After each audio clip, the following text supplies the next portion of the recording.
الحمد لله الحمد لله نحمده ونستعينه ونستغفره ونؤمن به ونتوكل عليه ونعوذ بالله من شرور أنفسنا ومن سيئات أعمالنا من يهده الله فلا مضل له ومن يضلل فلا هادي له وأشهد أن لا إله إلا الله وحده لا شريك له وأشهد أن محمدا عبده ورسوله أرسله بالحق بشيرا ونذيرا وداعيا إلى الله بإذنه وسراجا منيرا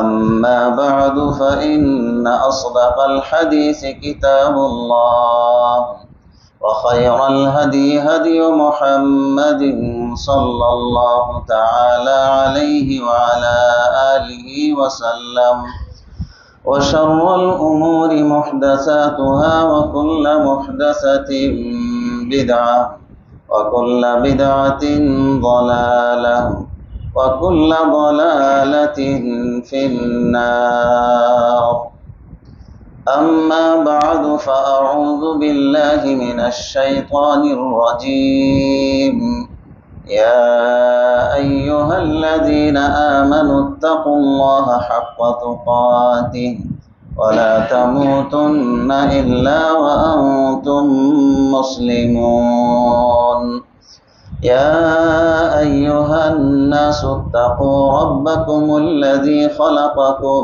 من نفس واحدة وخلق منها زوجها وبث منهما رجالا كثيرا ونساء واتقوا الله الذي تساءلون به والأرحام إن الله كان عليكم رقيبا يا أيها الذين آمنوا اتقوا الله وقولوا قولا سديدا يصلح لكم أعمالكم ويغفر لكم ذنوبكم ومن يطع الله ورسوله فقد فاز فوزا عظيما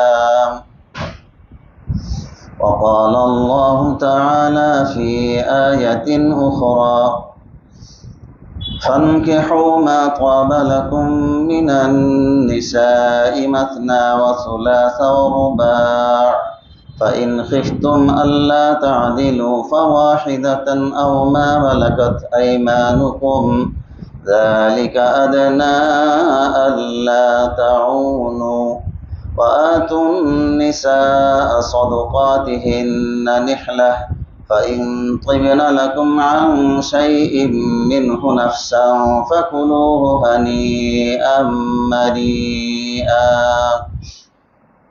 وعن أبي هريرة رضي الله تعالى عنه قال كنت عند النبي صلى الله عليه وسلم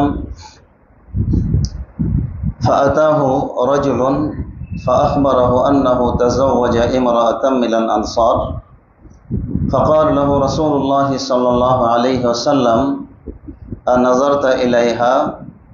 قال لا. قال رسول الله صلى الله عليه وسلم اذهب فانظر إليها فإن في أعين الأنصار شيئا رواه مسلم في صحيحه. উপস্থিত আজকে আমাদের অত্র মসজিদে সম্মানিত মুসল্লিয়ানে কিরাম এবং উপস্থিত মা এবং বোনেরা,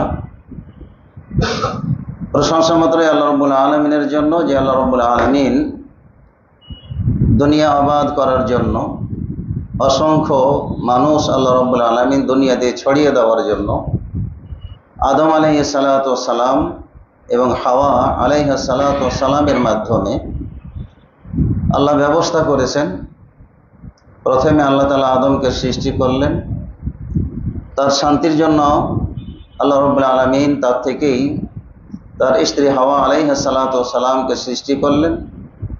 وخلق منها زوجها وبث منهما رجالا كثيرا ونساء। আর তাদের উভয় থেকে অসংখ্য মানুষকে আল্লাহ রাব্বুল আলামিন সারা পৃথিবীতে আপনার বিস্তার ঘটালেন, ছড়িয়ে দিলেন। তো যে আল্লাহর অশেষ মেহেরবানিতে আমরা আদম এবং হাওয়ার মাধ্যমে এই দুনিয়াতে অসংখ্য মানুষ আমরা জন্ম লাভ করেছি। যে আল্লাহ রাব্বুল আলামিন নারী এবং পুরুষের বৈধ সম্পর্কের মাধ্যমে আল্লাহ রাব্বুল আলামিন আমাদেরকে এই দুনিয়াতে আসার সুযোগ করে দিয়েছেন। তো সে আল্লাহ রাব্বুল আলামিনের মুসলিম বান্দা হিসাবে আল্লাহ রাব্বুল আলামিনের শুকরিয়া জ্ঞাপন করি, প্রশংসা জানাই। আমরা সকলেই পড়ি আলহামদুলিল্লাহ। অসংখ্য গণিত দরুদ এবং সালাম বর্ষিত হোক সেই মহামানবের প্রতি, যিনি আমাদেরকে বৈধভাবে একজন নারী এবং পুরুষের বসবাসের জন্য বিবাহের যাবতীয় নিয়ম কানুন সহ ইসলামের প্রতিটি বিষয়ে যিনি আমাদেরকে সঠিক দিক নির্দেশনা দিয়ে গিয়েছেন, এবং যার মাধ্যমে আল্লাহ রাব্বুল আলামিন আমাদের ইসলামকে, আমাদের দ্বীনকে কমপ্লিট করেছেন। আমাদের দ্বীনের ভিতরে, শরীয়তের ভিতরে কোনো কিছু ঘাটতি রাখেন নাই। এরকম একজন নবীর আমরা উম্মত, যে আমাদের দ্বীনের ভিতরে কোনো ত্রুটি নাই, ঘাটতি নাই, কোনো বিষয়ে আল্লাহ রাব্বুল আলামিন অপূর্ণাঙ্গতা রেখে যান নাই। এরকম একজন নবীর মাধ্যমে আমরা পূর্ণাঙ্গ দ্বীন পেয়েছি। যে কথা আল্লাহ রাব্বুল আলামিন সূরা মাইদায় বলেছেন যে আল ইয়াউমা আকমালতু লাকুম দীনাকুম ওয়া আতমামতু আলাইকুম নি'মাতি ওয়া রাদিতু লাকুমুল ইসলাম দীনা। বিদায় হজের সময় আয়াতটি নাজিল করে আল্লাহ রাব্বুল আলামিন জানিয়ে দিলেন যে আজকে তোমাদের জন্য তোমাদের দ্বীনকে পূর্ণাঙ্গ করে দিলাম। যা কিছু ঘাটতি ছিল সব আমি কি করলাম, কমপ্লিট করে দিলাম। ওয়া আতমামতু আলাইকুম নি'মাতি, আর আমি আমার নিয়ামতকে এই উম্মতে মুহাম্মাদের জন্য কিয়ামত পর্যন্ত সেটাও কি পূর্ণাঙ্গ করে দিলাম। কোনো নিয়ামতের ঘাটতি থাকবে না, অভাব থাকবে না, অনটন থাকবে না। আর কি করলাম, রাদিতু লাকুমুল ইসলামা দীনা, আর তোমাদের জন্য মনোনীত করে দিলাম ইসলামকে দিন হিসাবে। তোমরা যদি ধর্মকর্ম করতে চাও তাহলে একমাত্র ইসলামকেই মানতে হবে। তো এরকম একজন নবী আমরা পেয়েছি যার মাধ্যমে আল্লাহ রাব্বুল আলামিন শরীয়তের এমন কোনো বিধান আমাদেরকে শিখাতে আপনার কি কোনো ত্রুটি করেন নাই, কোনো কার্পণ্য করেন নাই। ইসলামের সব বিষয়ে একেবারে খুঁটিনাটিভাবে যিনি আমাদেরকে শিক্ষা দিয়ে গেছেন। তো সেই নবীর উম্মত হিসেবে আমরা আমাদের নবীর প্রতি অসংখ্য দরুদ এবং সালাম আমরা পেশ করি। তিনি আমাদের প্রিয় নবী, সাইয়্যিদুল মুরসালিন, খাতামুল আম্বিয়া, রাহমাতুল লিল আলামিন, নবী মুহাম্মদুর রাসূলুল্লাহ। সকলে বলুন সাল্লাল্লাহু আলাইহি ওয়াসাল্লাম। সম্মানিত ভাইয়েরা, আমরা গত মাসে আমি আমার জুমায় আলোচনা করেছিলাম পাত্রপাত্রী নির্বাচন এ বিষয়ে। তো পাত্রেরও কিছু গুণাবলী থাকা দরকার, পাত্রেরও কিছু গুণাবলী থাকা দরকার, এই বিষয়গুলো আলোচনা করেছি। এখন পাত্রপাত্রী আমরা যখন চূড়ান্ত পর্যায়ে পৌঁছে যাই, মতামত উভয় ফ্যামিলির, তখন আমাদের একটা দেখার বিষয় থাকে, দেখার পর্ব থাকে। যে আপনার পাত্রী দেখতে হবে। যেহেতু আমরা কথাবার্তা ফাইনাল করে ফেলেছি যে আমি আমার ছেলের বিবাহ দিব, আর এক ভাই তার মেয়ের বিবাহ কি দিবে, এরকম কথাবার্তা যখন পাকাপোক্ত হবে, যখন উভয়ে সম্মতি জ্ঞাপন করবে সার্বিক খোঁজ খবর নিয়ে, তথ্য নিয়ে, তখন একটা বিষয় আমাদের সামনে আসে, আপনার কি পাত্রী দেখা এবং পাত্র দেখা। তো পাত্র এবং পাত্রীকে দেখার ক্ষেত্রেও আমরা শরীয়তের তোয়াক্কা করি না। শরীয়ত বা কোরআন সুন্নাহ নীতি আমরা ফলো করি না। যদিও আমরা নামাজি, যদিও নিজেদেরকে আমরা দিনদার মনে করি, হাজি সাহেব মনে করি, আলেম ওলামা মনে করি, কিন্তু এখানে আমরা কোরআন হাদিস আমরা কি করি না, মানি না। কিন্তু এখানেও আমাদের কোরআন হাদিস কি করতে হবে, মানতে হবে। কেন? যে শরীয়ত কিছু বিধিবিধান আমাকে আপনাকে দিয়ে দিয়েছে। আল্লাহ রাব্বুল আলামিন যখন নারী পছন্দ করার বিষয়টা আছে। আল্লাহ রাব্বুল আলামিন বলছেন যে ফানকিহু মা তাবা লাকুম মিনান নিসাই মাসনা ওয়া সুলাসা ওয়া রুবা, যে যখন তোমাদের কোনো নারী পছন্দ হয়ে যাবে, তাহলে এখানে পছন্দ হতে হলে দেখা দেখির বিষয়টা আসবে। আল্লাহ তাআলা সূরা নিসায় যে বলছেন যে ফানকিহু মা তাবা লাকুম মিনান নিসা, যে নারীদের মধ্য হতে যাদেরকে তোমাদের পছন্দ হবে। তাহলে পছন্দ কিসের ভিত্তিতে হবে? না দেখলেও তো আর হবে না। তাহলে দেখা দেখি কি হতে হবে, দেখা দেখি হওয়ার পরে তখন পছন্দ এবং কি অপছন্দর বিষয়টা আমাদের আসবে। পছন্দ হয়ে গেলে তখন আল্লাহ রাব্বুল আলামিন আদেশ করেছেন যে মাসনা ওয়া সুলাসা ওয়া রুবা, পছন্দ হয়ে গেলে তখন শরীয়ত অনুযায়ী 2, 3, 4 বিবাহ করতে পারো। তাহলে 4 পর্যন্ত আল্লাহ তাআলা একজন পুরুষের জন্য এটা নির্ধারণ করে দিয়েছেন যে একটা পুরুষ আপনার 2, 3, 4 পর্যন্ত বিবাহ করতে পারে। তারপরে আল্লাহ রাব্বুল আলামিন বলেছেন যে হ্যাঁ, 2 স্ত্রী যদি বা 2 মেয়েকে বিবাহ করা তোমাদের জন্য যদি কি হয়, ত্রুটি বিচ্যুতি বা এরকম সম্ভাবনা থাকে, ফাইন খিফতুম আল্লাহ তাআদিলু, হয়তো 2 করলে সমস্যা হতে পারে, 3 করলে সমস্যা হতে পারে, 4 করলে সমস্যা হতে পারে। ফাইন খিফতুম, যদি আশঙ্কা করো যে 2 জন স্ত্রী হলে ঝগড়া ঝাঁটি, ফ্যামিলিতে পরিবারে অশান্তি, এরকম সম্ভাবনা আছে। 3 জন হলে সম্ভাবনাটা আরও বেশি আছে, 4 জন হলে সম্ভাবনা কি আরও আপনার কি আছে, বেশি আছে। সংখ্যা যত আমরা বাড়াবো পুরুষেরা, সমস্যা কি একটা ফ্যামিলিতে তৈরি হবে, এটাই হলো বাস্তবতা। তো আল্লাহ তাআলা বলছে ফাইন খিফতুম আল্লাহ তাআদিলু, যে যদি 2, 3, 4 করার ক্ষেত্রে তোমরা ইনসাফ করার যদি আশঙ্কা করো যে না 2 করলে আমার দ্বারা ইনসাফ সম্ভব নয়, 3 করলে আমার দ্বারা ইনসাফ করা সম্ভব নয়, আমি সমতা বজায় রাখা আমার জন্য কি সম্ভব না, সার্বিক দিক থেকে, থাকার দিক থেকে, তারপরে মানবিক চাহিদা পূরণ করার দিক থেকে, তারপরে সময় বন্টন করার দিক থেকে যদি আপনার কি ইনসাফ করা সম্ভব না হয়, তাহলে আল্লাহ তাআলার নির্দেশ হলো ফাওয়াহিদাতান, তাহলে একজন বিবাহ করবে। ফাইন খিফতুম আল্লাহ তাআদিলু ফাওয়াহিদা, তাহলে বিবাহ একজনকে করবে। তাহলে সেখানে সাম্যতা, তারপরে কি আপনার বিভিন্ন যে সমস্যাগুলো মানে আছে বা একাধিক করতে গেলে হবে, তখন একজনের ভিতরে শান্তি কি আপনার বেশি বেশি আছে। তো শুধু আবেগের তাড়নায় অনেকেই 2 বিয়ে 3 বিয়ে আপনার কি করে ফেলে, যার কোরআনে আল্লাহ তাআলা বলেছে। অসুবিধা কোথায়? কোরআনে আল্লাহ বলছেন যে 2 দিয়ে শুরু করেছে, 2টা কমসে কম মিনিমাম হতেই হবে। আল্লাহ 2 দিয়ে শুরু করেছে, তারপরে 3-এর কথা বলেছে, 4-এর কথা বলেছে, কিন্তু পরের বাক্যটুকু কি আর উল্লেখ করে না। যে আমি 2 বা 3 বা 4 করলে আমার সমস্যা আছে কি নাই, নানান সমস্যা কি আপনার এখানে আছে।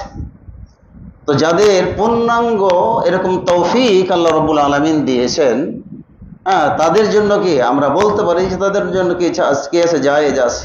বা এরকম সামাজিক কিছু সমস্যা আপনার কি তৈরি হয়ে যাওয়ার কারণে হয়তো একজন স্ত্রী স্বামীর যাবতীয় চাহিদা পূরণ না করতে পারার কারণে তখন কি আপনার এখানে 2 কি করতে পারে। তারপরেও ইনসাফ এটা অবশ্যই থাকতে হবে। আর আমাদের দেশের প্রেক্ষাপটটা তো আরও ভিন্ন। আমরা 2 জন বিবাহ করলাম, 2 স্ত্রীর জন্য 2টা ঘরের দরকার হবে, আলাদা সেপারেট ঘর হবে এমন না যে আপনি একই ঘরের ভিতরে একই ছাদের নিচে আপনি কি করবেন, তাকে 2 স্ত্রীকে নিয়ে একজনকে আরেক সাইডে আরেক সাইডে রেখে বসবাস করবেন। এটা ইসলামকে সমর্থন করে না। আবার দেখা যাচ্ছে যে 2 স্ত্রী হলে ছোট স্ত্রীকে প্রাধান্য বেশি দেয়, সময় বেশি দেয়, তার সাথে সময় বেশি কাটায়। এই যে বিষয়গুলো আমাদের দেশে আছে, যার কারণে আমাদের দেশের নারীরাও কিন্তু এটা কি করে না, আপনার চায় না। কেন? যে আমরা ইনসাফ করতে ব্যর্থ। আর আল্লাহ তাআলা ইনসাফের কথাই কি বলেছেন সর্বক্ষেত্রে। অনেক সময় দেখা যায় যে ছোট স্ত্রীকে নিয়ে হয়তো কোথাও খেতে যাচ্ছে, কোথাও ঘুরতে যাচ্ছে, আবার বড় স্ত্রীর দিকে কি মোটেও ভ্রুক্ষেপ নাই। এই বিষয়গুলো কি আমাদের হয় কি হয় না? ব্যাপকভাবে এগুলো কি হচ্ছে। এই কারণেই আমাদের দেশের নারীরা কেউ চায় না যে আপনার কি দ্বিতীয় আরেকজন স্ত্রী হয়ে আমি পুরোপুরি কি পরিত্যক্ত হয়ে যাই, তার কাছে আমি অকেজো হয়ে যাই, এটা কেউ কি চায় না। যদি ইনসাফ করতে পারি আলহামদুলিল্লাহ, কোনো সমস্যা নাই। আপনার স্ত্রীরাও কি আপনার রাজি হবে যদি সমতা বজায় কি আমরা রাখতে পারি। তো যাই হোক, বিষয় এটা না, বিষয় হচ্ছে আল্লাহ রাব্বুল আলামিন এখানে যেটা বললেন দেখার বিষয়, যে দেখে পছন্দ করতে হবে।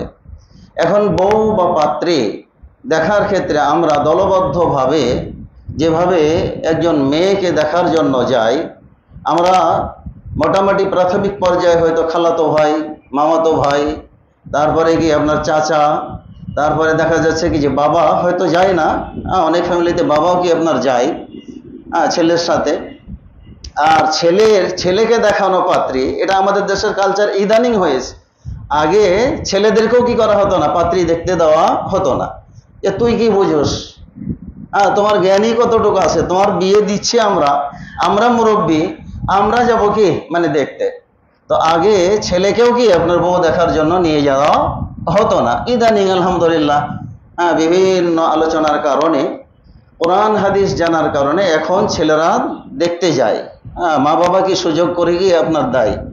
তো আগে ছেলে দেখতে যাবে, এটাকে দোষ, আপনার কি দোষণীয় মনে করা হতো, যে ছেলে বউ দেখবে কেন, আমরা বউ দেখে ঠিকঠাক করব, ছেলেকে কি আপনার ওই মেয়ে, আমাদের পছন্দের মেয়েকে বিবাহ করতে হবে। এটা ছিল আমাদের দেশের কালচার।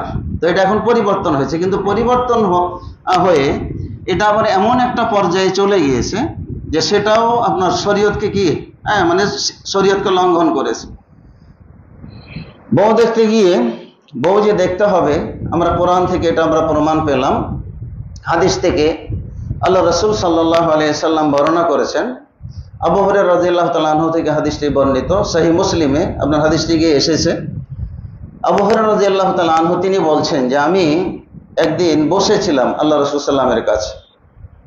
তো একজন লোক আসলো, ফাআতাহু রাজুলুন, একজন ব্যক্তি আল্লাহ রাসূল সাল্লামের কাছে আসলো, ফাআখবারাহু, এবং আল্লাহ রাসূলকে জানালো। কি জানালো? যে আন্নাহু তাযাওয়াজা ইমরাআতাম মিনাল আনসার, যে সে একজন আনসারী মেয়েকে বিবাহ করেছে। তো রাসূলুল্লাহ সাল্লাল্লাহু আলাইহি ওয়াসাল্লাম তাকে বললেন যে আনাযারতা ইলাইহা, যে তুমি কি মানে তাকে দেখেছো, যে মেয়েকে বিবাহ করেছো ওই মেয়েকে কি আগে দেখেছিলে? তো সে বলল যে ক্বালাল্লাহ, যে না, আমি তাকে দেখি নাই। তো রাসূল সাল্লাম বললেন যে তোমার এখানে ভুল হয়েছে। কেন? যে ফাইন্না ফি আইনিল আনসারি শাইআ, আনসারী নারীদের একটা বিষয় আছে, সেটা হলো তাদের চোখে কিছু সমস্যা আছে। যারা আনসারী মহিলা, এদের চোখটা আপনার কি আমরা যে কয়রা চোখ বলি, বা একটু আপনার কি হলুদ বর্ণের যে চোখ, এই ধরনের চোখের যারা অধিকারী, কয়রা চোখ, বা অনেক এলাকায় অনেক ধরনের নাম বলে আর কি। তো চোখের সমস্যা আছে, তোমার দেখে নেওয়াটা কি উচিত ছিল। তাহলে রাসূলুল্লাহ সাল্লাল্লাহু আলাইহি ওয়াসাল্লাম আপনার এখানে দেখার জন্য কি আদেশ করেছেন। ওই আনসারী সাহাবীকে, ওই আনসারী মহিলাকে বিবাহ করা ওই ব্যক্তিকে রাসূল সাল্লাল্লাহু আলাইহি ওয়াসাল্লাম বললেন যে তোমার দেখে নেওয়া উচিত ছিল। আরেক হাদিস আল্লাহ সাল্লাম বলছেন, কি বলছেন? জাবের রাদিয়াল্লাহু তাআলা আনহু থেকে বর্ণিত, সামিআতু রাসূলুল্লাহি সাল্লাল্লাহু আলাইহি ওয়াসাল্লাম, আমি আল্লাহ রাসূলকে কথা বলতে শুনেছি যে ইযা খাতাবা আহাদুকুমুল মারআহ, যে যখন তোমাদের কেউ কোনো নারীকে বিবাহের প্রস্তাব দেয়, তখন তার উচিত হলো কি, আল্লাহ সাল্লাম বলছেন যে উচিত হলো তোমার কি করবে, ফাকাদারা আইয়ারা মিনহা বা'দামা ইয়াদউহু ইলাইহা ফালইয়াফআল, তো সে যদি সক্ষম হয় ওই নারীর মানে কি কিছু অংশ মানে দেখতে, তাহলে সে যেন যেটুকু দেখা প্রয়োজন পড়বে, সৌন্দর্য বা সুন্দর বা অসুন্দরের যতটুকু প্রয়োজন পড়বে এতটুকু দেখতে যদি সে সক্ষম হয়, ফালইয়াফআল, তাহলে সে যেন কি করে, দেখে নাই। তাহলে এই দুইটা হাদিস থেকে, এরকম আরো একাধিক হাদিস আছে, এই হাদিসগুলো থেকে এটা প্রমাণ হলো যে আপনার কোনো মেয়েকে যখন বিবাহের প্রস্তাব দেওয়া হবে, তখন সরাসরি যে বিবাহ করবে তাকে দেখতে হবে, তাকে আদেশ করা হয়েছে যে সে কি করবে, আপনার দেখবে। তাহলে এখানে পাত্রী দেখবে কে? যে বিবাহ করবে। ছেলে কি করবে? পাত্রী দেখবে। এখন ছেলের সাথে বাবা যাওয়া কি জায়েজ? চাচা যাওয়া কি জায়েজ? মামা, খালু, এগুলো কি যাওয়া জায়েজ? এদের যাওয়া জায়েজ না, এদের দেখা জায়েজ না যতক্ষণ পর্যন্ত বিবাহিত হয়ে ওই মেয়ে আপনার কি স্বামীর পরিবারে না আসবে ততক্ষণ পর্যন্ত বাবার দেখাও বৈধতা শরীয়তে নাই। তাহলে এখন তো সমাজ উল্টা চলতেছে। এখন বাবা যাচ্ছে দেখতে, চাচারা যাচ্ছে দেখতে, মামা যাচ্ছে দেখতে। এই যে প্রাথমিক যে দেখা, এই দেখাটা আপনার কি চাচাতো ভাই, খালাতো ভাই, মামাতো ভাই, মামা, খালু, এদের যাওয়া জায়েজ না, দেখা জায়েজ না। কেন? যে বিবাহ না হওয়া পর্যন্ত তারা মাহরাম হতে পারবে না। তাদেরও কি বিবাহ করা কি আছে? জায়েজ আছে। তারাও ওই মেয়েকে বিবাহ করতে কি আপনার পারে, যদিও কি এখনো ছেলের বউ হয়নি, যার কারণে তাদেরও বিবাহ করা তার সাথে কি আছে? জায়েজ আছে। তাহলে শরীয়ত এখানে শুধু ছেলেরা দেখবে এই নির্দেশ কি আল্লাহ রাসূল সাল্লাল্লাহু আলাইহি সাল্লাম দিয়েছে, আল্লাহ তাআলাও কি আপনার ছেলেদেরকেই দিয়েছেন। কিন্তু এখন যে আমরা মানি না, অথচ 5 ওয়াক্ত নামাজ তো ঠিকই পড়তেছি। আমরা তো নিজেদেরকে আপনার কি সহিহ আকীদার বা আহলুল হাদিস বলে কি করছি? দাবি করতেছি। তো এখানে হাদিস মানার কোথায় যায় আমাদের? বিবাহের ক্ষেত্রে তো আমরা কি হাদিস মানছি না এখানে। তাহলে আমরা শুধু নামাজের ক্ষেত্রে হাদিস মানবো আর অন্য ক্ষেত্রে কি হাদিস মানবো না? বিষয়টা তো এমন না। সর্বক্ষেত্রেই আমাদের কি করতে হবে? বিশুদ্ধ হাদিস মেনেই কাজগুলো কি করতে হবে? আপনার পালন করতে হবে। তাহলে আমরা দেখতে পাঠাবো কাদেরকে? মেয়েরা আপনার দেখতে যেতে পারে, হয়তো মা যেতে পারে, খালা যেতে পারে, তারপরে কি ফুফু যেতে পারে, নিজের বোন যেতে পারে, চাচাতো বোনেরা কি আপনার যেতে পারে। মেয়েরা মেয়েদেরকে দেখা আপনার কি অবৈধ না, তাদের জন্য দেখা যায় আছে। তা আমি নিশ্চিত হওয়ার জন্য কি করব? আপনার মেয়েদেরকে মাকে পাঠাবো, খালাকে পাঠাবো, তারা গিয়ে কি করবে? আপনার দেখবে। আবার দেখতে গিয়ে আবার কিছু মানে মা খালারাও আপনার মহিলারাও অনেক বাড়াবাড়ি করে ফেলে। দেখা যায় যে একটা মেয়ের আপনার কি একেবারে খুলে মানে হাত খোলো, পায়ের কাপড় তোলো, পায়ের ওপর পর্যন্ত কি আপনার দেখার জন্য কি করে? মহিলারাও কি করে? চেষ্টা করে।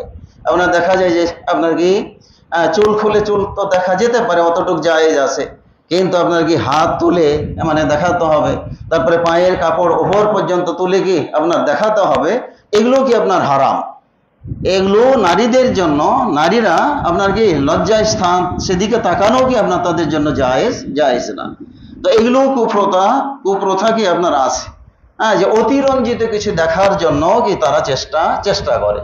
আর ছেলেরা যতটুকু দেখবে সেটুকু হলো আপনার সাধারণত ইল্লা মা যাহারা মিনহা, নারীদের যতটুকু কি আপনার প্রকাশ পায় স্বাভাবিকভাবে, যেটুকু ঢাকা তাদের জন্য কি আপনার ফরজ না। তার মধ্যে একটা হলো মুখমণ্ডল আর একটা হলো কি হাতের কবজি। তাহলে হাতের কবজি পর্যন্ত একটা ছেলে বিবাহ করার জন্য হাতের কবজি এবং মুখমণ্ডল এতটুকু দেখা তার জন্য কি আছে? বৈধতা শরীয়তে কি আপনার আছে, অতটুকুই কি আপনার দেখবে। সেখানে ছেলেদের জন্য আপনার চুল দেখাও কি আপনার জায়েজ না, সেটুকু তাদের ঢাকা থাকবে। হ্যাঁ, চুল দেখার প্রয়োজন হলে মা খালারা কি আপনার দেখতে পারে। তাহলে মেয়ে দেখার ক্ষেত্রেও আপনার বহু ফ্যামিলিতে এরকম বাড়াবাড়ি আছে। একটু হেঁটে দেখাও তো, এখন হেঁটে দেখা ওটুকু জায়েজ আছে, কিন্তু এখন ওটা দেখে আবার কিছু বিষয় মন্তব্য করা, যে পা বাঁকা করে ফেলার কারণে অথবা আপনার কি মানে হাঁটার কোনো ধরন একটু ব্যতিক্রম হওয়ার কারণে সেটাকে আমরা আবার অলক্ষণে মনে করি, যে এই হাঁটাটা স্বাভাবিক না, এই মেয়ের কি আপনার কি ভালো হবে না, আমাদের ফ্যামিলিতে গেলে কি ভালো হবে না। এই ধরনের আবার কিছু বিষয় আছে, এগুলো নির্ণয় করা, সেগুলো দেখে সেটাও কি আপনার শরীয়তের না। অথবা আঙ্গুল দেখে, মানে আঙ্গুলের যে নখগুলো এগুলো বেশি চওড়া কিনা, মানে এগুলো আছে যে বেশি চওড়া, ছেলেদের মধ্যে যদি নখ হয় তাহলে ওই মেয়ের দ্বারা ফ্যামিলি থেকে আপনার শান্তি আসবে না। তাহলে কিছু বিষয় আছে, বা হয়তো মেয়ের চুল দেখে, চুল হতে একটু বাঁকা আছে, তখন বলছে যে এই মেয়েকে যদি আমরা নিয়ে যাই তাহলে এই মেয়ে হবে কি আপনার ডাইনি হবে, স্বামীকে খেয়ে ফেলবে, অথবা ফ্যামিলির কেউ কি মারা যাবে। অনেকের কোকড়া চুল আছে, ঢেউ চুল আছে, এগুলো দেখে আপনার যদি কোনো অলক্ষণ মনে করে যে অশুভ হতে পারে, তাহলে সেটাও কি আপনার শিরকের পর্যায়ে। তাহলে এইগুলোতে আপনার নখ ছেলেদের মতো হওয়া, চুল বাঁকা হওয়া, কোকড়ানো হওয়া, এগুলো আপনার কি কুলক্ষণ এবং শুভ লক্ষণের কোনো মানদণ্ড নয়, সেটাও আমাদের মাথায় রাখতে হবে। এরপরে দেখাদেখি পর্যায়ে আপনার দেখাদেখি হওয়ার পরে যে জিনিসটা হয়ে থাকে সেটি হলো যে আপনার পছন্দ হয়ে গেছে, এখন কি করতে হবে? একটা আংটি পরাইয়া দাও। এই যে আংটি পরিয়ে দেওয়া, মানে সেটাকে একেবারে কি নিজের করে নেওয়ার মতো যে আমার হয়ে গেল, এই জন্য একটা আংটি পরিয়ে দেওয়া, এই কালচার এটা শরীয়তে আপনার কি নাই? আমাদের ইসলামী শরীয়তে ফিকহে আপনার কি এই পন্থা নাই যে পছন্দ হয়ে গেলে ছেলের পক্ষ থেকে মেয়েকে আংটি পরিয়ে দিতে হবে, অথবা ছেলে সাথে আছে মেয়ে ছেলেকে আংটি পরিয়ে দিবে, এটাও কি আপনার জায়েজ? জায়েজ না। কেন? যে এখনো বিবাহ হয় নাই, কেবল পছন্দ হয়েছে। এরকম তো বহু ঘটনা আছে। বিয়ের আপনার কি অনুষ্ঠান থেকে আপনার কি বিবাহ ভেঙে যায়, নষ্ট হয়ে যায়। বিবাহ আপনার কি নিয়ে গেছে, বরযাত্রী গেছে, অনুষ্ঠান থেকেও কি হয়ে যায়, সামান্য কথা কাটাকাটি নিয়ে আপনার বিবাহ ভেঙে যায়, বিয়ে হয় না। তো এখন ওই যে ছেলে আপনার কি বলে, বাবা এই আংটিটা নাও, মেয়েকে পরাইয়ে দাও। এখন মেয়ের হাত ধরে কি আংটি পরাই দিতেছে। এই যে স্পর্শ করলো, এই স্পর্শ করাটা আপনার কি হারাম, না জায়েজ? কোনো ছেলে আংটি পরানো, এটা আংটি পরানোটাই তো আপনার কি শরীয়ত বিরোধী কাজ। আবার ওই আংটি যদি আপনার কি করে ছেলে পরায়, তাহলে সেটাও কি আপনার আরো কি বেশি বড় অপরাধ। জেনার পর্যায়ে, স্পর্শের জেনা, এখানে স্পর্শের জেনা হবে। যেটা রাসূল সাল্লাল্লাহু আলাইহি ওয়াসাল্লাম বলেছেন যে স্পর্শ করা একজন নারীকে, বেগানা নারীকে, সেটাও কি আপনার জেনা। আল্লামসু আপনার কি আল্লামস, ওয়ায়াদুস জেনা আল্লামস, হাতের জেনা হলো আপনার কি করা, কোনো নারীকে, বেগানা নারীকে আপনার স্পর্শ করা। তাহলে এই যে হাত ধরে আপনার আংটি পরিয়ে দেওয়া, আবার মেয়ে ছেলের হাত ধরে কি আংটি পরিয়ে দেওয়া, দুটাই কি আপনার অবৈধ। আর আংটি পরানো এটার কোনো প্রয়োজন নাই, নিষ্প্রয়োজনীয় একটি জিনিস। এবং এটা হচ্ছে বিধর্মীদের থেকে আসা, খ্রিস্টান ইহুদিদের থেকে কি এগুলো আসা। আর বিধর্মীয় কোনো নীতি কেউ যদি পালন করে, তার ব্যাপারে নবী মুহাম্মদুর রাসূলুল্লাহ সাল্লাল্লাহু আলাইহি সাল্লাম কি বলেছেন, যে মান তাশাব্বাহা বিকাউমিন ফাহুয়া মিনহুম। যে ব্যক্তি বিধর্মীয় কোনো কৃষ্টি কালচার সভ্যতা কি করে, সাদৃশ্য গ্রহণ করে, ওই নীতি অবলম্বন করে, তাহলে সে তাদেরই অন্তর্ভুক্ত হবে। কোনো হিন্দুদের রীতি যদি গ্রহণ করি, আমরা হিন্দুদের ভিতরে অন্তর্ভুক্ত হব। কোনো খ্রিস্টানের নীতি যদি আমরা অনুসরণ করি, তাহলে আমরা খ্রিস্টানদের অন্তর্ভুক্ত হব। কোনো বৌদ্ধের কোনো বিষয় যদি আমরা অনুসরণ করি, তাহলে আমরা বৌদ্ধ ধর্মের অনুসারী হিসাবে কি হব, গণ্য হব। আল্লাহ রাসূল সাল্লাল্লাহু আলাইহি ওয়াসাল্লাম এত শক্তভাবে নিষেধ করেছেন এবং বলে গেছেন, ভবিষ্যৎবাণী করে গেছেন যে লা তাত্তাবিউন্না সুনানা মান কানা ক্বাবলাকুম, যে তোমরা অবশ্যই অবশ্যই, দুইটা গুরুত্ব দিয়ে বলেছেন, যে তোমরা অবশ্যই তোমাদের পূর্ববর্তী লোকদের এমন ভাবে অনুসরণ করবে যে শিবরান বিশিবরিন, বিঘতে। কোন বিধর্মীরা যদি এক বিঘত কোনো কাজ করে থাকে, সামনে কোনো জিনিস অগ্রসর হয়ে থাকে, তোমরাও কি তা করার চেষ্টা করবে। ওয়া যিরাআন বিযিরাইন, এবং হাতে হাতে, এক হাত যদি আগায়, তাহলে তোমরা এক হাত ওই বিষয়টা কি করার জন্য অগ্রসর হবে। ওয়ালাউ দাখালু ফি জুহরি যাব্বিন, তারা যদি কোনো গোই সাপের গর্তে ঢুকে পড়ে কোনো কারণে, তাহলে তোমরা এই কারণ আর উদ্ঘাটন করবে না। লা দাখালতুমুহু, তোমরাও কি অবশ্যই কি করবে, সেই গুই সাপের গর্তেই ঢোকার চেষ্টা করবে। মানে গুই সাপের গর্তে গুই সাপ থাকার কারণে, বসবাসের কারণে গন্ধ হলেও তোমরা কি দেখবে না, তোমরা কি করবে, ঢুকে পড়বে। রাসূলুল্লাহ সাল্লাল্লাহু আলাইহি ওয়াসাল্লামকে সাহাবীরা বললেন যে তারা কি ইহুদি এবং খ্রিস্টান? রাসূলুল্লাহ বলেন যে তারা ছাড়া আর কে হতে পারে।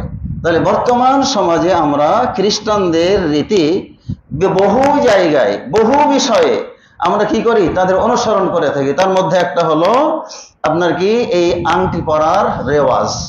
এটা আগে ছিল না, এগুলো ইদানিং কি আপনার হয়েছে। বিভিন্ন মিডিয়ার মাধ্যমে আমরা দেখতেছি, আর দেখে এগুলো কি করতেছি, ফলো করতেছি।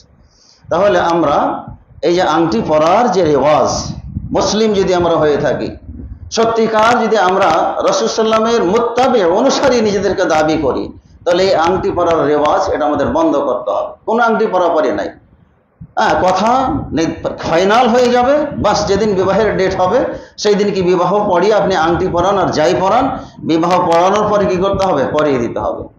আরও মনে রাখতে হবে যে আপনার ওই যে ছেলেকেও যে আংটি পরিয়ে দেওয়া হয় শ্বশুর শাশুড়ির পক্ষ থেকে, যে ছেলেকেও কি করে একটা আংটি পরিয়ে দাও, তো পুরুষের জন্য স্বর্ণের আংটি এটা জায়েজ? এটা তো জায়েজ না। কোনো ছেলের জন্য স্বর্ণের কোনো জিনিস ব্যবহার করা এটা কি জায়েজ না। শরীয়ত আমাদের পুরুষের জন্য স্বর্ণের জিনিস ব্যবহার করার কি অনুমোদন দেন নাই। তাহলে আমরা কি হয়তো ও ফ্যামিলির পক্ষ থেকে একটা চেন, যে জামাই, নতুন জামাই, আর কত মানে কি আপনার খালা শাশুড়ি, এরপরে চাচা শাশুড়ি, এরপরে আরো কত কি আছে শাশুড়ি, আপনার কি আবেগে জামাইকে কি করে চেন দেয়, এরপরে ব্রেসলেট দেয়, আরো কত কিছু দেয়, আর সেগুলো কি ছেলেরা আবার কি করে গলায় দিয়ে শ্বশুর বাড়িতে আপনার কি যায়, আপনার কি সৌন্দর্য, সৌন্দর্য প্রকাশ করার জন্য সেগুলো গলায় দিয়ে আবার কি করে যায়। তো এই যে ছেলেরা স্বর্ণের আংটি, এটা জায়েজ? জায়েজ না, এটা হারাম। তাহলে হারাম কাজকে আমরা এখানে আমরা করতেছি। তো সম্মানিত ভাইয়েরা, যখন পাত্রপাত্রী পছন্দ হয়ে যাবে, বিবাহর দিন ধ্যান বা দিন তারিখ এগুলো ঠিক করার ব্যাপারেও কিছু শিরকি আপনার কি আমাদের আকীদা আছে, শিরকি আকীদা আছে। শিরকি আকীদা কি? যে আমরা চিন্তা করি যে বিয়ের ডেটটা শুক্রবারই করতে হবে, শুক্রবার একটা মর্যাদাপূর্ণ দিন, অন্য কোনো দিন ঠিক করলে হয়তো দেখা যায় যে আপনার কি ভালো দিন হবে না, বা মঙ্গলবার এটা একটা খারাপ দিন, বা হয়তো সোমবার একটা খারাপ দিন, বা এরকম মনে মনে একটা আমাদের কি থাকতে পারে, কুবিশ্বাস থাকতে পারে। তো দিনের আসলে এখানে কোনো বিষয় না, আপনার জন্য আমার জন্য যেটা সহজ হয়, যেটা ভালো মনে করব, সেই দিনই কি করা যাবে, বিবাহ দেওয়া যাবে। আপনার বিশেষ করে যারা গণাপড়া করে তারা বলে যে তোমার মঙ্গলবারের দিনটা তোমার জন্য কল্যাণকর, আর বাকি দিনগুলো কল্যাণকর না। বা কাউকে আপনার রাশি টাশি দেখে বলে যে তোমার জন্য মঙ্গলময় দিন হচ্ছে সোমবার, তোমার জন্য মঙ্গলবারের দিন হচ্ছে বৃহস্পতিবার, মানে রাশি অনুযায়ী তারা কি করে এগুলো বর্ণনা দেয়। তো আসলে এগুলো হলো আপনার ইসলামে বা শরীয়তে নিষিদ্ধ বিষয়, যে দিনের কারণে কোনো সুফল কুফল এগুলো কি আমাদের জীবনে বয়ে আসে না। তবে শুভ লক্ষণ সাপ্তাহিক দিন জুমার হিসেবে এটা হতে পারে, এটা আমরা ভালো নিতে পারি যে জুমার দিন একটা পবিত্র দিন, ঈদের দিন, সেটা কি আপনার হতে পারে, সেটা হলো ভিন্ন বিষয়। সেটা যেটা আপনার শুভ লক্ষণ, এটা কি আছে, জায়েজ, জায়েজ আছে। কিন্তু কুলক্ষণ বলে আসলে কোনো আপনার কি ইসলামে স্থান নেই, এটা একটা বিষয়। আরেকটি বিষয় হলো যে আমরা অনেক সময় মনে করি যে ছেলের যে জন্ম তারিখ, ওই তারিখে বিয়ে করলে ওই বিয়ে কি আপনার শুভ হয় না, এরকম আমাদের অনেকের বিশ্বাস আছে না নাই? যে জন্মের তারিখে বিয়ে করা আপনার কি নাই, জায়েজ না। জন্মের তারিখে বিয়ে করলে দাম্পত্য জীবন কি হবে না, সুখী হবে না। বা মেয়ের যে জন্ম তারিখ, ওই তারিখে বিয়ে হলে ওই মেয়ের কি হবে না, আপনার দাম্পত্য জীবন সুখী হবে না। যার কারণে হয়তো বাবার জন্মদিন বা মায়ের জন্মদিন, অথবা হয়তো কি কোনো দিনে ওই ফ্যামিলির কেউ মারা গিয়েছে, মনে করা হয় যে এই আমাদের ফ্যামিলিতে অমুক তারিখে মানে আমার বাবা মারা গেছে অথবা ভাই মারা গেছে, এই কারণে ওই দিনে আমরা বিবাহ দিব না। কেন? যে এই তারিখে বিবাহ দিলে এই বিবাহ কি হবে না, সুখী হবে না, সুন্দর হবে না, সুখী হবে না, আপনার কি হবে, এটা অলক্ষণ হতে পারে। তো এই যে দিনের ব্যাপারেও কিন্তু এগুলো আমরা অনেক সময় খেয়াল করি এবং দেখি। তো যদি আমাদের এই বিশ্বাস থাকে যে এই দিনে বিবাহ নির্ধারিত হলে বা বিবাহর তারিখ ঠিক হলে আপনার বিবাহ আপনার অশুভ হতে পারে, এরকম বিশ্বাস যদি থাকে, তাহলে ধরে নেবেন যে তার আকীদার ভিতরে, তার বিশ্বাসের ভিতরে, তার ঈমানের ভিতরে কি আছে, ত্রুটি আছে। তাহলে সেটাও আমাদের মাথায় রাখতে হবে যে এই ধরনের কোনো কুবিশ্বাস রাখা যাবে না দিনের ব্যাপারে, দিন তারিখ ঠিক করার ব্যাপারে। আপনাদের সুবিধা মতো যেদিন হবে, আমাদের সুবিধা মতো যেদিন হবে, সেই দিনই কি আমরা কি করতে পারি, ঠিকঠাক করতে পারি। দিনের কারণে বিবাহ শুভ এবং অশুভ আপনার কি হয় না। সম্মানিত ভাইয়েরা, এরপরে আরেকটি বিষয় যেটা আছে, সেটা বিবাহের দিনেও আপনার কি হয়তো নির্ধারণ হতে পারে, আবার বিবাহের আগেও আপনার নির্ধারণ হতে পারে। সেটা হলো যে যখন কোনো পুরুষ কোনো নারীকে বিবাহ করার জন্য যাবে, তখন মোহর নির্ধারণ করা, এটা একটি অন্যতম পাঠ। দেখা দেখির পরে আপনার বিবাহের জন্য আপনার কি করা, মোহর নির্ধারণ করা শরীয়তের একটি আপনার অন্যতম পাঠ, এবং এটা কি ফরজ। এই মোহর আদায় করা এটা হলো একটা ফরজ কাজ। আল্লাহ তাআলা কোরআনে বলছেন যে ওয়াতুন নিসাআ সাদুকাতিহিন্না নিহলা, যে তোমরা নারীদেরকে কি করো, স্বেচ্ছায় মোহর প্রদান করো। আল্লাহ তাআলা আদেশ করছেন যে মোহর দিতে হবে। আল্লাহ রাসূল সাল্লাল্লাহু আলাইহি সাল্লাম বলছেন যে মোহর একটি দিতে হবে। হ্যাঁ, এটা আল্লাহ তাআলার নির্দেশ যে মোহর তোমাদেরকে দিতে হবে নারীদেরকে বিবাহ করতে হলে। হ্যাঁ, এটা তাদের জন্য কি সম্মান, আত্মমর্যাদাবোধ। হ্যাঁ, একজন নারীর মর্যাদা মোহর প্রদান করা।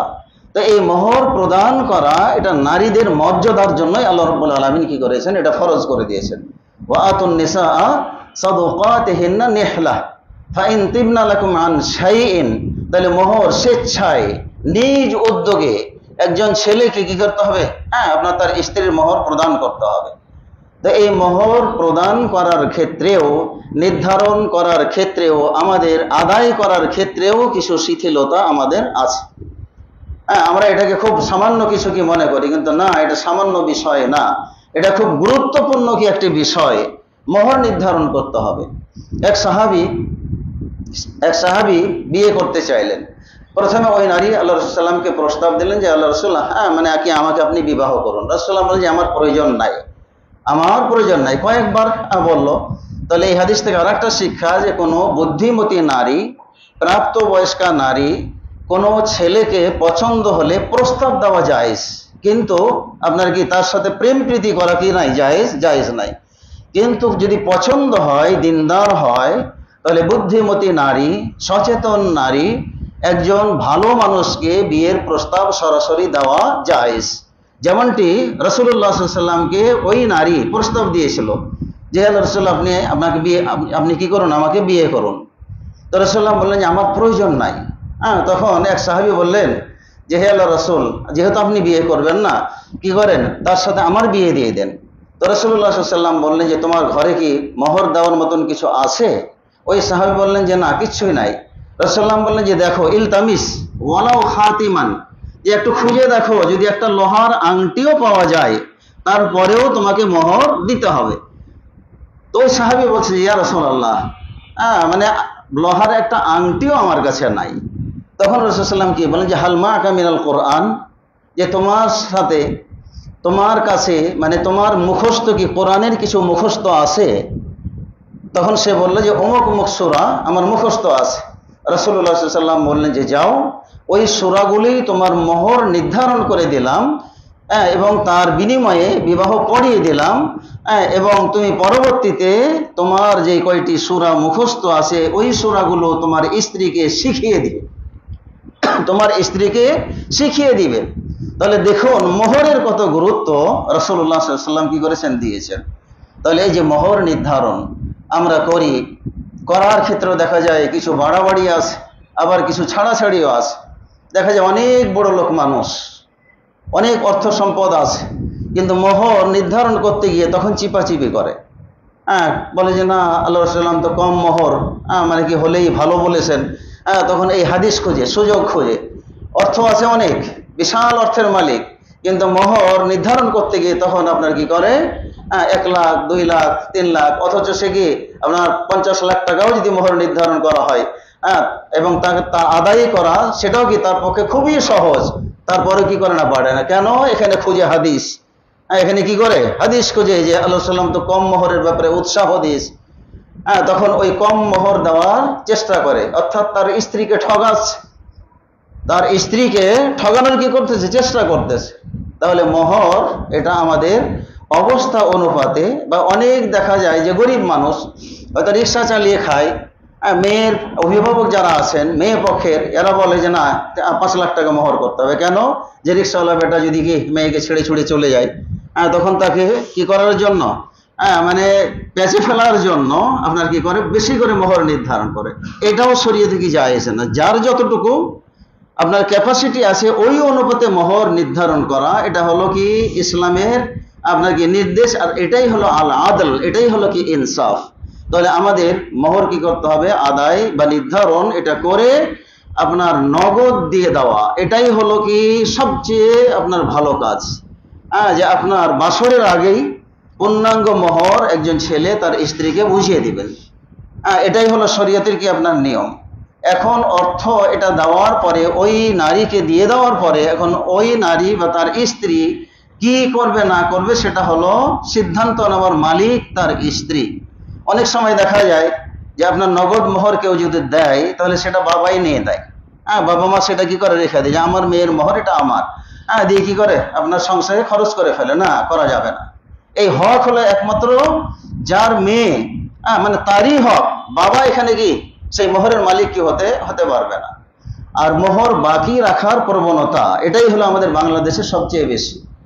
যেটা নগদে দিতে হবে সেটা নির্দেশ আমরা অমান্য করে করি কি বাকি রাখি। বাকি রাখতে রাখতে ঘর সংসার করতে করতে 40 বছর 50 বছর আপনার কি পার করে দিয়েছে, এমনও 60 বছরও পার করে দিয়েছে। যখন স্ত্রী মারা যাচ্ছে তখন ফ্যামিলির সব বলে যে এই তোমার স্বামীর মোহর, তোমার মোহর এটা মাফ করে দাও, তোমার মোহরটা মাফ করে দাও, তোমার স্বামীকে কি তুমি বাধা রাখবে, নানান পরামর্শ এবং চাপ কি আপনার দিতে থাকা হয়। অথচ যেই মোহর আজ থেকে 60 বছর আগে আপনাকে দিয়ে দেওয়া উচিত ছিল, সেটা মোহর আমার যখন মারা যাচ্ছে তখন স্ত্রীকে কি করা হচ্ছে, চাপ দেওয়া হচ্ছে ফ্যামিলির পক্ষ থেকে। এবং যদি মোহর মাফ না করে তাকে তিরস্কার করা হয়, অপমান করা হয়, কথা দিয়ে আঘাত করা হয়। যে কেমন মেয়ের মেয়ে যে জামাই মারা গেছে মোহর মাফ করতেছে না, মানে কত কঠোর দিলের, যে জামাইয়ের মোহর জামাই কি করতেছে না, মাফ করতেছে না। এগুলো শরীয়ত বহির্ভূত কাজ সম্মানিত ভাইয়েরা। অতএব বাসর করার আগেই আপনার মোহর প্রদান করে দেওয়া এটাই হচ্ছে সুন্নাহ। আপনি যতটুকু পারেন আপনার দেন। আর এই মোহরের ভিতরে আপনার অন্তর্ভুক্ত হতে পারে আপনার কি যে সমস্ত দামি জিনিস আছে, যেমন আপনার রৌপ্য স্বর্ণ, এগুলো যদি আপনার দেওয়া হয় এবং মোহর হিসাবে যেটা এটা নির্ধারণ করা হয়, তাহলে কি আছে, জায়েজ আছে। যে আপনার ওই স্বর্ণের অলংকার বাবদ হয়তো 5 লাখ 10 লাখ হিসাব অনুযায়ী যা আছে, সেটা যদি উসুল করে দেওয়া হয় তাহলে সেটাও কি হয়ে যাবে, আপনার জায়েজ হয়ে যাবে। অনেকেই বলে যে না এটা তো স্বামীকে মানে স্বামী দিয়েছে এমনি পড়ার জন্য। তো পড়ার জন্য যদি শর্ত আগেই করে নিতে হবে যে আমি যতটুকুই স্বর্ণ দিচ্ছি এটা মোহর হিসাবেই দিচ্ছি। আবার অনেকেই মোহর হিসাবে আপনার কি করে দেওয়ার পরে যদি কোনো কারণে আপনার ছাড়াছাড়ি হয়ে যায় তখন বলে যে আমি তো এত ভরি স্বর্ণ দিয়েছি, ওটা আমাকে ফেরত দাও। এটা স্বামীর হক না। যেটা মোহর হিসাবে দিয়ে দেওয়া হবে, নির্ধারণ করা হবে, সেটা স্বামী আর ফেরত পাবে না, এটা ফেরত যোগ্য আর নয়। অর্থাৎ এই স্বর্ণটা পুরোটাই নারীরই কি আপনার থেকে যাবে যদি কোনো সময় কি হয়, ছাড়াছাড়ি হয়ে যায়। তবে মোহর পাওয়ার পরে কোনো নারী, কোনো স্ত্রী যদি আপনার স্বেচ্ছায় স্বামীকে বলে যে তোমার ফ্যামিলির সহযোগিতায় বা তোমার সংসারের সহযোগিতায় আমি এটা দিচ্ছি, তাহলে খাওয়া কি জায়েজ। তাই আল্লাহ তাআলা বলছেন মোহরের পরে যে ফাইন তিবনা লাকুম আন শাইইম মিনহু নাফসান ফাকুলুহু হানিআম মারিআ, যে মোহর দিয়ে দিয়েছো সেই মোহর থেকে, প্রদানকৃত মোহর থেকে তোমার স্ত্রী যদি কি করে মানে দেয়, তাহলে সেটা তোমরা কি খুশি মনে সেটা খেতে পারো। তাহলে খাওয়ার বা আপনার ব্যয় করার অধিকার আছে যদি স্ত্রীরা চাপ দিয়ে নয়, স্বেচ্ছায় যদি স্ত্রীরা কি করে আপনার সংসারের জন্য, আপনার ব্যবসা বাণিজ্যের জন্য যদি দেয়, তাহলে কি আছে, জায়েজ আছে, দান করে দেওয়া দিতে পারে।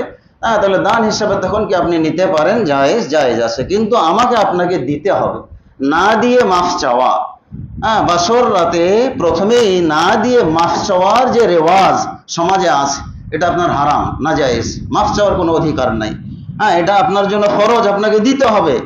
এটা ফরজ, আপনি না দিয়ে বিবাহ করেছেন, এটাই তো বড় অন্যায়। মোহর তাজিল অর্থাৎ বিলম্বে দেওয়াও জায়েজ আছে, কিন্তু নগদে দেওয়া হলো আপনার জন্য কি ফরজ, নগদে দিতে হবে। শর্ত সাপেক্ষে বিলম্ব করা কি আছে, জায়েজ আছে। তবে সেই বিলম্বটাও যেন এমন একটা পর্যায়ে না হয় যে 5 বছর 10 বছর 20 বছর চলে যাবে তাও আপনি দিবেন না, এরকম বিলম্ব জায়েজ না। সাময়িক আপনার সামর্থ্য নাই, আপনি বিলম্ব করতে পারেন, যে 1 বছর পরে আমার সক্ষমতা হলে আমি কি করব, দিয়ে দেবো। তাহলে যত দ্রুত সময়ের ভিতরে আপনি দিবেন ততই আপনার কি হবে, শরীয়তের উপর কি হবে, আমল হবে। তো সম্মানিত ভাইয়েরা, এই বিষয়গুলো আমরা অবশ্যই আপনার একজন পাত্রী দেখার ক্ষেত্রে আমরা এগুলো আপনার কি করব, নীতিমালাগুলো ঠিক রাখবো। আর মোহরের বিষয়টাও আমাদের খুব গুরুত্ব দিতে হবে। আমরা যখনই আমাদের সন্তানদেরকে বিবাহ করাবো আগে থেকে প্ল্যান করতে হবে, কিছু টাকা পয়সা জমা করে রেখে আপনার কি করা, মানে তাদেরকে দিয়ে দেওয়া, যেটা মোহর হিসেবে বাবা তুমি কি করো, দাও।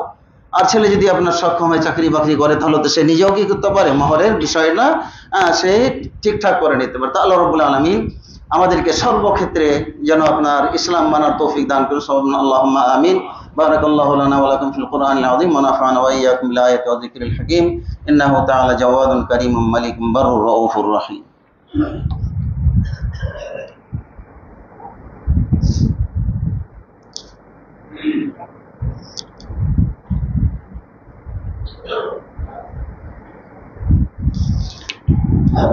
لله الحمد لله كفى وسلام على عباده الذين اصطفى أما بعد أعوذ بالله من الشيطان الرجيم قال تعالى في كلامه المجيد وذكر فإن الذكرى تنفع المؤمنين সম্মানিত ভাইয়েরা, আল্লাহ রাব্বুল আলামিন আল্লাহ রাসূলকে একটা কথা বলতেন যে তুমি উম্মতকে নসিহা করো, উপদেশ দাও, কেননা উপদেশ সত্যিকার যারা মুমিন এটা কি আসবে, তাদের কাজে আসবে। তো সেই লক্ষ্যে আলহামদুলিল্লাহ খুতবাতে আমরা অনেক বিষয় নিয়ে আলোচনা করি এবং সেটা যথাযথ আমরা মানারও কি করি, চেষ্টা করি। তো পরিশেষে কথা এতটুকুই যে আর একটু খেয়াল রাখতে হবে একটা বিষয়ে, যখন কোনো মেয়েকে দেখতে যাওয়া হয়, দেখা দেখির পরে আর একটা পর্ব যেটা করা হয় যে মেয়েকে এবং ছেলেকে বলা হয় যে তোমরা একটু যাও, ছাদে যাও বা পার্সোনাল একটা ঘরে যাও, যে তোমরা পরস্পর একটু মত বিনিময় করো, সেটাও না জায়েজ। তবে হ্যাঁ, যদি কোনো মাহরাম থাকে, মাহরামের সামনে আপনার কি মত বিনিময়, এটা কি জায়েজ? কোনো একজন মাহরাম থাকতে হবে। তো অনেক সময় এরকম হয় না যে একটু ছাদে চলে যাও, চলো একটু ছাদে গিয়ে কি করে আলাপ করে আসি, এটা কি আপনার জায়েজ? জায়েজ নয়। মানে কোনো নারী এবং পুরুষ খালাওয়াত যেটা বলা হয়, যে একান্তে গোপনে কোনো জায়গায় আপনার আলাপ করা, কথাবার্তা বলা বিয়ে হওয়ার আগে, এটাও কি আপনার না জায়েজ? এটাও না জায়েজ, এটা জায়েজ না। তো একান্তে কথাবার্তা বলা যাবে না। তবে কোনো মাহরাম যদি থাকে, মেয়ের ভাই যদি থাকে বা বাবা থাকে, বা আপনার কি চাচা থাকে বা এরকম আরো যারা মাহরাম, এদের যে কোনো একজনের সামনে ছেলে এবং মেয়ে পার্সোনাল কথা তখন বলা কি হবে, জায়েজ আছে। শুধু নারী এবং শুধু পুরুষ একান্তে কথা বলতে দেওয়া যাবে না। আমার মেয়ে যদি হয়, আমার মেয়েকে আমি একা ছেড়ে দিতে পারি না যে ওই ছেলের সাথে কি কথা বলবে। আমার সামনে বলুক, অথবা ছেলের মা থাকতে পারে, খালাও কি আপনার থাকতে পারে, তাদের সামনে কি করুক আপনার বলুক। এরপরে আর একটা রেওয়াজ আছে যে আপনার পছন্দ হয়ে গেছে, এখন জামার সবাইকে আপনার হ্যান্ডশেক, আপনার কি করে ছেলে এবং মেয়ে হ্যান্ডশেক করে না? এরকম দেখছেন না আপনার? অনেকেই কি আপনার এগুলো করে, পছন্দ হয়ে গেছে, এখন মাশাআল্লাহ মানে হচ্ছে যে বিয়ে হয়ে গেছে, ছেলে এবং মেয়েকে হাত বাড়াই দিল, মেয়ে হাত বাড়াই দিল, ছেলেও কি হাত বাড়িয়ে মুসাফা করলো। যদি করা না হয় তখন মনে করে যে এই মানে অসভ্য মেয়ে একটা। যদি মেয়ে হাত না বাড়ায় তাহলে মেয়েকে কি আপনার দোষারোপ করে, যেটা অসভ্য মেয়ে। বিয়ে ঠিকঠাক হয়ে গেছে, এখন একটু মুসাফা করলে, এখন আধুনিক যুগ, মডার্ন যুগ, এই যুগে আপনার কি একটু হ্যান্ডশেক করলে অসুবিধা কোথায়? অসুবিধা আছে, ইসলামের দৃষ্টিতে অসুবিধা আছে। আপনার হ্যান্ডশেক করার সময় এখনো আসে নাই। হ্যান্ডশেক করার সময় আপনার কি বিবাহ যখন ইজাব এবং কবুল হয়ে যাবে, তখন হ্যান্ডশেক করেন আর যাই করেন, তখন আপনার জন্য ছাড় আছে। আল্লাহ রাব্বুল আলামিন আমাদেরকে শরীয়ত বোঝার তৌফিক দান করুন এবং সেই সাথে আল্লাহ রাব্বুল আলামিন আমাদেরকে মানারও তৌফিক দান করুন। সবাই আল্লাহুম্মা আমিন। আমরা আমাদের শরিয়া মোতাবেক আমরা যেন ব্যক্তিগত জীবন, পারিবারিক জীবন, আপনার সামাজিক জীবন যেন এবং রাষ্ট্রীয় জীবন যেন আমরা শরিয়া মোতাবেক করতে পারি, সে তৌফিক আল্লাহ রাব্বুল আলামিন দান করুন। সবাই আল্লাহুম্মা আমিন। ربنا آتنا في الدنيا حسنة وفي الآخرة حسنة وقنا عذاب النار. ربنا فاغفر لنا ذنوبنا وكفر عنا سيئاتنا وتوفنا مع الأبرار. اللهم وفقنا لما تحب وترضى من القول والعمل. يا حي يا قيوم برحمتك نستغيث يا ذا الجلال والإكرام. ربنا فاغفر لنا ذنوبنا وقنا عذاب النار. اللهم أعز الإسلام والمسلمين. اللهم أعز الإسلام والمسلمين واخذل الكفر والفجرة والمبتدعة والمشركين. اللهم انصر إخواننا المسلمين في فلسطين. يا حي يا قيوم برحمتك نستغيث يا ذا الجلال والإكرام. ربنا تقبل منا إنك أنت السميع العليم وتب علينا إنك أنت التواب الرحيم. وصلى الله وسلم على نبينا محمد وعلى آله وصحبه